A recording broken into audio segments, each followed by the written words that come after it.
Waalaikumsalam warahmatullahi wabarakatuh. Yanti ingin mempresentasikan materi hukum bisnis yang berjudul e-commerce. Yang pertama, pengertian e-commerce. Dewasa ini pemakaian internet dan bisnis melalui internet berkembang dengan pesat sehingga sektor hukum pun diminta untuk turun tangan agar dapat dicapai ketertiban dan kepastian dalam berbisnis. Di samping tercapai pula unsur keadilan bagi para pihak dalam bisnis. E-commerce adalah suatu proses berbisnis dengan memakai teknologi elektronik yang menghubungkan antara perusahaan, konsumen, dan masyarakat dalam bentuk transaksi elektronik, pertukaran atau penjualan barang, servis, dan informasi secara elektronik. Sedangkan e-bisnis adalah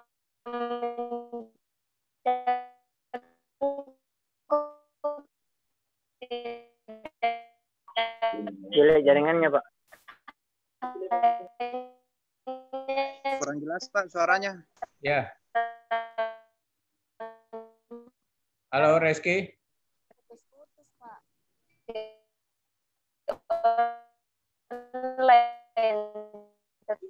Putus-putus, Pak. Halo, Reski.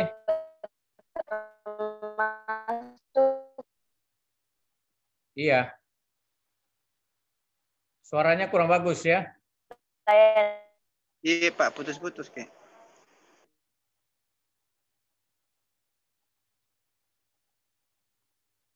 Halo.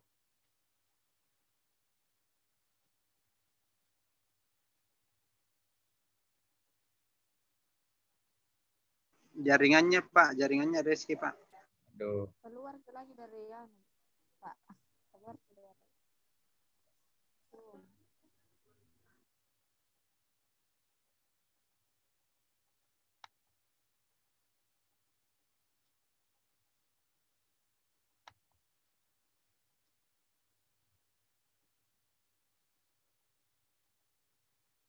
Hilang-hilang sinyalnya ya. Sudah jelas suaranya, Pak. Pak, tidak bagus jaringannya.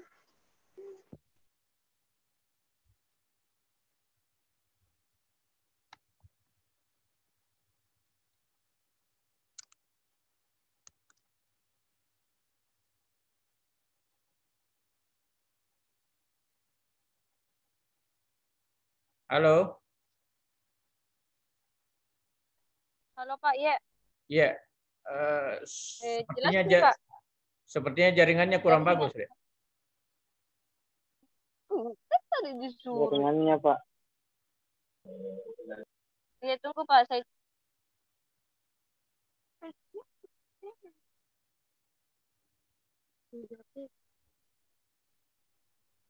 jelek jaringanku Pak. Keluar-keluar zoom-nya.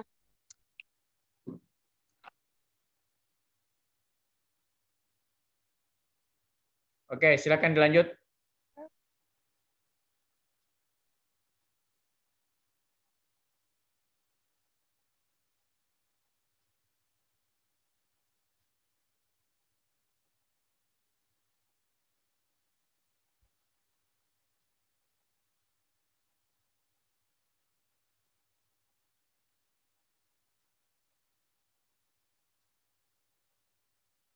Di mana berbisnis dengan memaksa teknologi elektronik yang menghubungkan antara perusahaan, konsumen, dan masyarakat dalam bentuk transaksi elektronik, pertukaran penjualan barang, servis, dan informasi secara elektronik.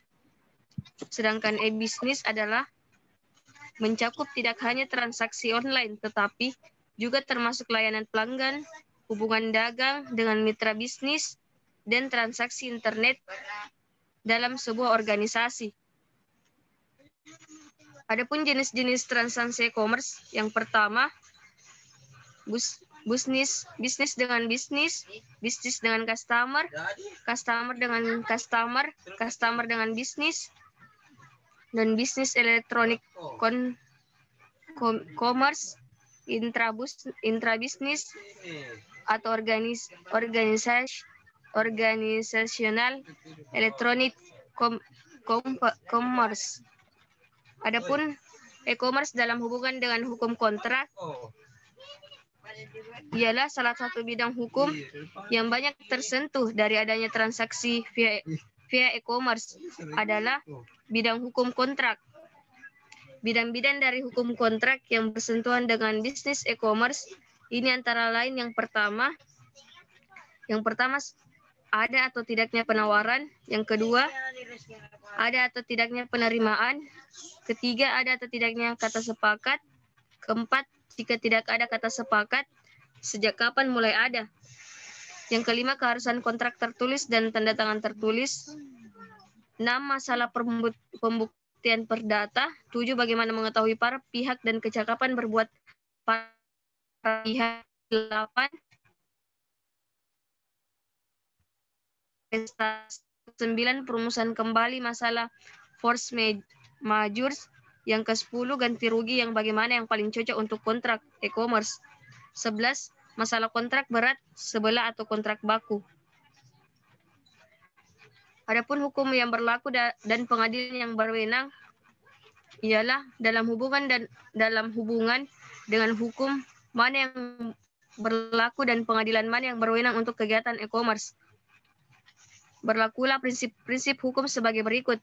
Yang pertama, jika para pihak melakukan pilihan hukum dan atau pengadilan yang berwenang dalam kontraknya, maka hukum dan pengadilan yang dipilih tersebut yang berlaku. Yang kedua, jika terdapat dan di negara yang bersangkutan berlaku perjanjian internasional tersebut, maka ketentuan dalam perjanjian internasional tersebut haruslah dianggap berlaku.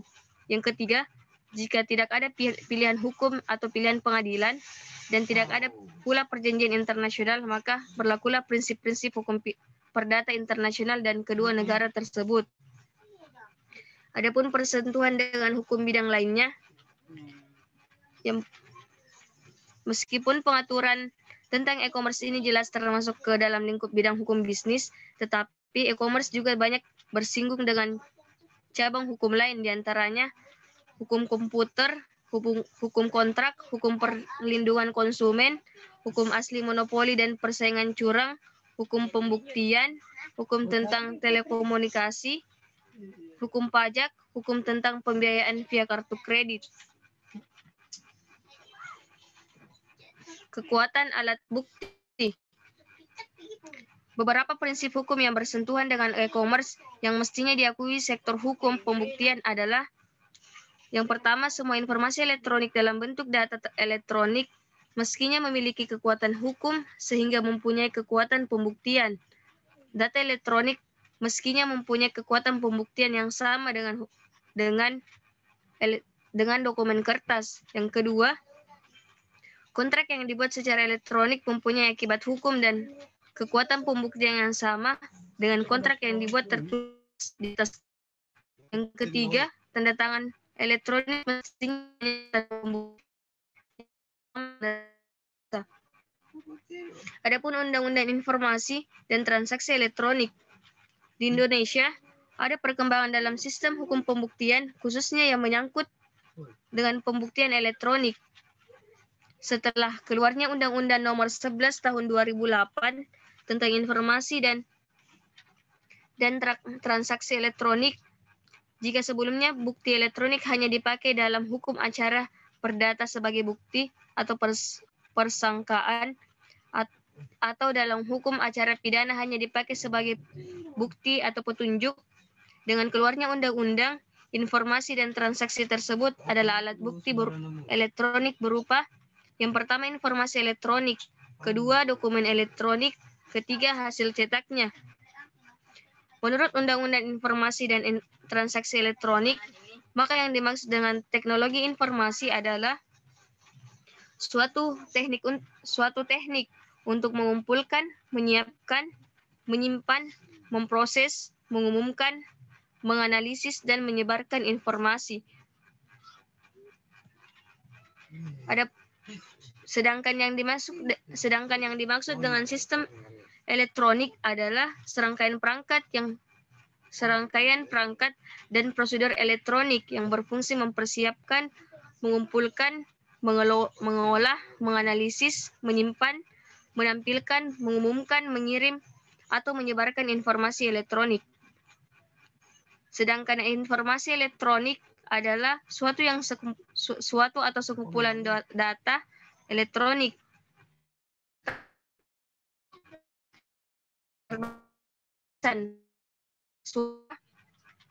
peta, rancangan, foto, elektronik data, surat elektronik, angka, kode akses, simbol, atau perforasi yang telah diolah, yang memiliki arti atau dapat dipahami oleh semua orang yang mampu memahaminya. Kemudian yang dimaksud dengan transaksi elektronik adalah setiap pembuatan hukum yang dilakukan dengan menggunakan perangkat komputer, jaringan komputer, atau media lainnya. Adapun pengertian dokumen elektronik adalah informasi elektronik yang dibuat simpan dalam bentuk analog, digital, elektromagnetik, optikal, atau yang sejenisnya yang dapat dilihat, ditampilkan, dan atau didengar melalui komputer atau sistem elektronik termasuk tetapi tidak terbatas pada tulisan, suara, gambar, peta, rancangan, foto, atau sejenisnya. Huruf, tanda, angka, kode, akses, simbol, atau perforasi yang memakai makna atau arti dapat dipahami oleh orang yang mampu memahaminya. Adapun penggunaan alat bukti elektronik dalam sistem hukum pembuktian didasari atas asas-asas sebagai berikut. Yang pertama, asas kepastian hukum. Yang kedua, asas manfaat. Yang ketiga, asas kehati-hatian. Yang keempat, asas itiqad baik. Yang kelima, asas kebebasan memilih teknologi atau netral teknologi. Pengakuan hukum pembuktian terhadap penggunaan dan pemanfaatan alat bukti elektronik dari teknologi informasi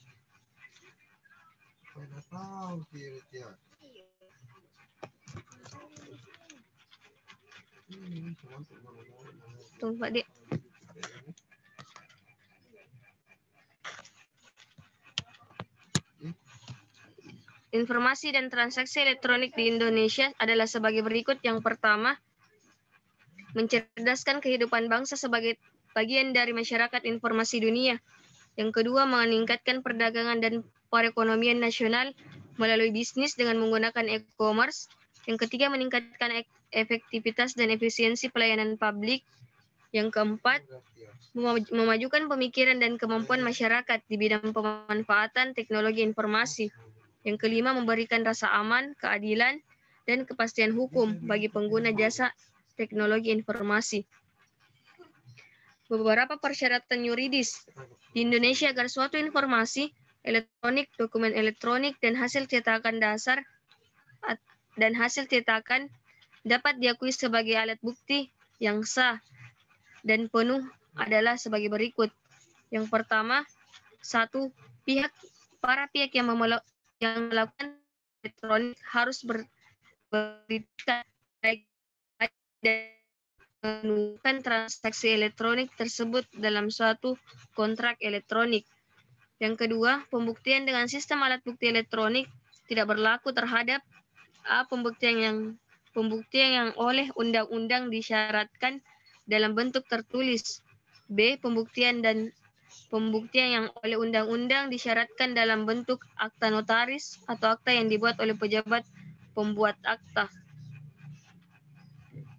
Yang ketiga, menggunakan sistem elektronik sebagaimana yang ditentukan oleh undang-undang, yakni sistem elektronik yang berupa serangkaian perangkat dan prosedur elektronik yang berfungsi mempersiapkan, mengumpulkan, mengolah, menganalisis, menyimpan, menampilkan, mengumumkan, mengirim, atau menyebarkan informasi elektronik. Yang keempat, informasi yang terdapat dalam informasi elektronik atau dokumen elektronik dapat diakses, ditampilkan, dijamin keutuhannya, dan dapat dipertanggungjawabkan sehingga menerangkan suatu keadaan. Yang kelima, jika digunakan sertifikat elektronik untuk mendukung suatu tanda tangan elektronik, maka penandatanganan harus memastikan kebenaran, keutuhan, semua informasi yang terkait dengan sertifikat elektronik tersebut. Sertifikat elektronik ini diberikan oleh penyelenggara sertifikat elektronik yang diakui secara sah dengan tujuan untuk memastikan keabsahan suatu tanda tangan atau keterkaitan suatu tanda tangan elektronik pemiliknya. Adapun tanda tangan elektronik baru mempunyai kekuatan hukum jika yang pertama, data pembuatan tanda tangan elektronik hanya terkait dengan pihak penandatanganannya. Yang kedua, pada saat proses penandatanganan elektronik, maka data pembuatan tanda tangan elektronik hanya berada dalam pembuatan tanda tangan. Elektronik hanya berada dalam kuasa pihak penandatanganan. Yang ketiga, segala perubahan terhadap tanda tangan elektronik atau perubahan terhadap informasi elektronik yang terkait dengan tanda tangan elektronik tersebut yang terjadi setelah waktu penandatanganan dapat diketahui. Yang keempat, cara yang dipakai untuk mengidentifikasi tersedia cara-cara tertentu untuk menunjukkan bahwa penanda tangan ialah memberikan persetujuan terhadap informasi elektronik yang terkait. Adapun tanda tangan elektronik baru mempunyai kekuatan hukum.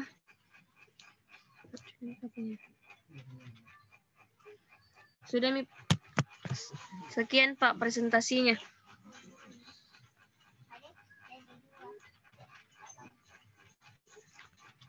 Terima kasih. Baik, Reski telah menyampaikan presentasi mengenai e-commerce. Adik-adik sekalian, kita berikan dulu tepuk tangan buat Reskianti ya.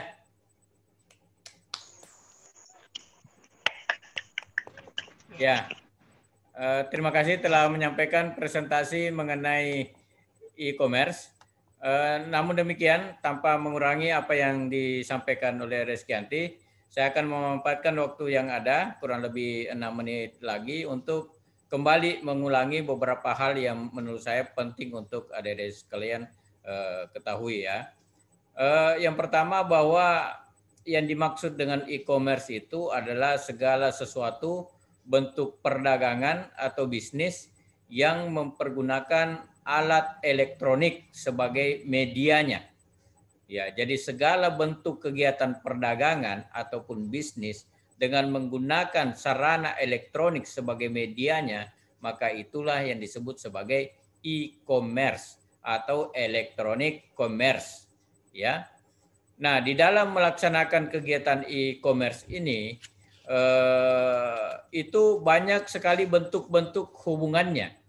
Ada e-commerce dari business to business, ya, B2B. Ya, business to business artinya yang melakukan komunikasi bisnis melalui sarana elektronik adalah dari satu unit usaha bisnis ke unit usaha bisnis yang lainnya. Nah, mereka biasanya tidak dalam konteks untuk melakukan transaksi, tetapi biasanya melakukan komunikasi untuk menjadi mitra atau jaringan di dalam menjalankan bisnis. Misalnya antara perusahaan produsen yang menjalin komunikasi dengan perusahaan yang akan menjadi distributornya atau penyalur daripada produk-produknya. Jadi mereka melakukan transaksi bukan untuk transaksi secara langsung melakukan pembelian, tetapi untuk komunikasi kepentingan bisnis yang lebih luas. Kemudian ada namanya B2C, dari bisnis berkomunikasi kepada konsumen. Ya, itu biasanya contohnya adalah ketika sebuah penyedia informasi bisnis menyampaikan iklan-iklan atau menyampaikan informasi-informasi mengenai sebuah produk kepada konsumennya. Ya, banyak macamnya ini bentuk-bentuk atau jenis-jenis daripada e-commerce. Tetapi mungkin saya tidak sempat jelaskan lebih detail ya, karena waktu yang tersedia sangat terbatas. Kemudian untuk mengenai hukum bisnis yang terkait dengan e-commerce ini itu tidak berdiri sendiri, tetapi ada kaitan dengan hukum-hukum yang lainnya, seperti undang-undang hukum tentang perlindungan konsumen, hukum tentang kontrak, hukum tentang pajak, ya, hukum tentang kartu kredit, hukum tentang anti monopoli, itu semua ada kaitan dengan e-commerce ini. Ya, karena di dalam pelaksanaannya nanti e-commerce itu bersentuhan dengan aspek-aspek lain. Ya, misalnya di dalam transaksi e-commerce itu antara penjual dengan pembeli tidak saling ketemu. Ya, oleh karena itu perlu dilindungi adanya kepentingan-kepentingan atau adanya hak-hak yang tidak mungkin terpenuhi karena adanya proses transaksi yang tidak mempertemukan antara penjual dengan pembeli. Ya, berbeda kalau kita langsung ketemu, begitu kita serahkan uang, begitu kita ambil barang, selesai transaksi. Tetapi kalau transaksi elektronik tidak semudah itu. Karena barang boleh jadi dikirim duluan, sementara uang boleh jadi dikirim belakangan. Ya, dalam proses itu ada resiko-resiko yang akan mungkin muncul. Baik itu resiko terhadap penjual maupun resiko terhadap pembeli. Nah, oleh karena itu pemerintah telah menyediakan seperangkat undang-undang yang kita kenal sebagai Undang-Undang ITE, ya, Undang-Undang Informasi dan Transaksi Elektronik. Itulah yang undang-undang yang selama ini menjadi aturan di dalam melaksanakan kegiatan e-commerce. Ya, tadi sudah dijelaskan oleh Rizky ada beberapa tujuannya ya. Ada 5, tetapi menurut saya yang paling penting yang perlu dijelaskan pada kesempatan ini adalah tujuannya adalah untuk melindungi konsumen dari adanya upaya-upaya pelaku bisnis yang menyimpang ya dari kegiatan bisnis yang normal. Misalnya membuat iklan-iklan yang pada dasarnya tujuannya adalah untuk menipu konsumen. Ya, konsumen sudah memasukkan uang, apalagi dia pakai sistem misalnya bayar di muka, ya. Konsumen bayar dulu, nanti setelah pembayaran sampai baru dikirim barang. Tapi setelah konsumen semua membayar harga barang tersebut, ternyata pihak produsen tidak mengirim barang itu. Nah, inilah kemungkinan-kemungkinan yang akan terjadi, atau juga boleh juga terjadi adalah ketika konsumen memesan barang sesuai dengan apa yang ditampilkan di dalam iklan elektronik, ternyata barang tersebut tidak sama kualitasnya atau tidak sama spesifikasinya seperti apa yang digambarkan melalui sarana elektronik. Ini bisa menimbulkan resiko kerugian bagi pelanggan. Ya, nah oleh karena itu perlu dilindungi dengan melalui seperangkat undang-undang yang kita kenal sebagai Undang-Undang ITE. Dan Undang-Undang ITE ini juga bisa memperlancar atau memperbesar kapasitas bisnis, karena orang berbelanja tidak mesti datang ke sebuah toko, tetapi cukup kita berbelanja di tangan genggaman kita berbelanja bisa kemana-mana, bahkan kita bisa berbelanja di luar negeri. Ya, itulah aspek yang terkait dengan e-commerce ini, dan saya kira nanti di materi berikut akan lebih banyak materi yang kita akan jelaskan mengenai e-commerce dalam konteks perdagangan internasional. Oke, adik-adik sekalian, mungkin waktunya sudah cukup. Kita akan berakhir untuk sesi pertama ini. Terima kasih kepada Rizky dan adik-adik sekalian. Nanti setelah berakhir ini kita keluar dan segera bergabung kembali untuk kita lanjutkan untuk sesi yang terakhir ya. Nah, saya kira materi